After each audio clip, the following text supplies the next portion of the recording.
त्योहारों का मौसम आने वाला है।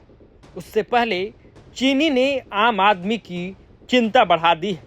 जिस चीनी की कीमत कुछ समय पहले तक 48 रुपये किलो के आसपास थी, वहीं अब कई जगहों पर 65 से 70 रुपये किलो तक पहुंच गई। यानी सिर्फ एक महीने में करीब 17 से 22 रुपये प्रति किलो तक का उछाल है।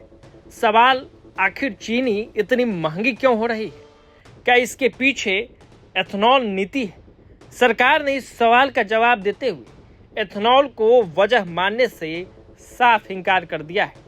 सरकार का कहना है कि अक्टूबर में नई पेराई शुरू होने तक घरेलू मांग पूरी करने के लिए देश में पर्याप्त चीनी का स्टॉक मौजूद है। लेकिन बाजार में जिस तरह कीमतें बढ़ रही है, उससे स्टॉक को लेकर सवाल जरूर खड़े हो रहे हैं।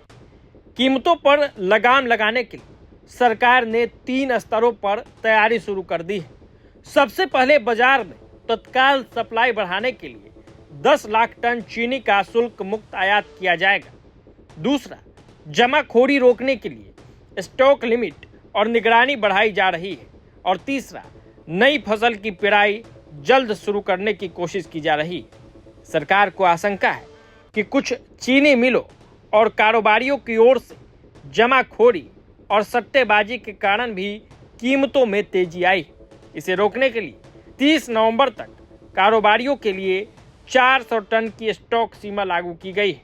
वहीं 1 सितंबर से थोक उपभोक्ता अपनी 15 दिन की खपत से ज़्यादा चीनी स्टॉक नहीं कर सकेंगे। जमाखोरी पर नजर रखने के लिए केंद्र और राज्य सरकारों की संयुक्त टीमें चीनी मिलों में जाकर स्टॉक का भौतिक सत्यापन भी करेगी। अब सवाल यह है कि आखिर इस बार चीनी का उत्पादन क्यों घटा? हर साल करीब 320 से 340 लाख टन चीनी का उत्पादन होता है, जबकि घरेलू खपत करीब 280 से 290 लाख टन रहती है। यानी सामान्य परिस्थितियों में 40 से 50 लाख टन का बफर स्टॉक रहता है। लेकिन इस बार उत्पादन का शुरुआती अनुमान करीब 343 लाख टन था, जो घटकर लगभग 306 लाख टन रह गया। यानी अनुमान से करीब 37 लाख टन कम उत्पादन। इसके पीछे गन्ने में रेड रॉट, टॉप बोरर जैसे रोग, साथ ही ज़्यादा बारिश और जलभराव को बड़ी वजह माना जा रहा है। अब अगस्त से नवंबर के बीच गणेश चतुर्थी, दशहरा और दिवाली जैसे त्यौहार हैं, यानी चीनी की मांग बढ़ेगी। वहीं नई पिराई अक्टूबर में शुरू होगी। ऐसे में अगले 1.5 से 2 महीने बेहद अहम है।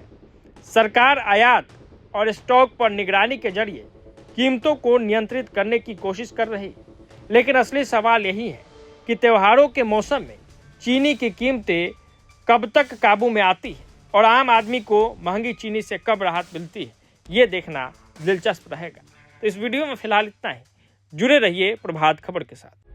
प्रभातखबर.com, विश्वास वही, रफ्तार नहीं।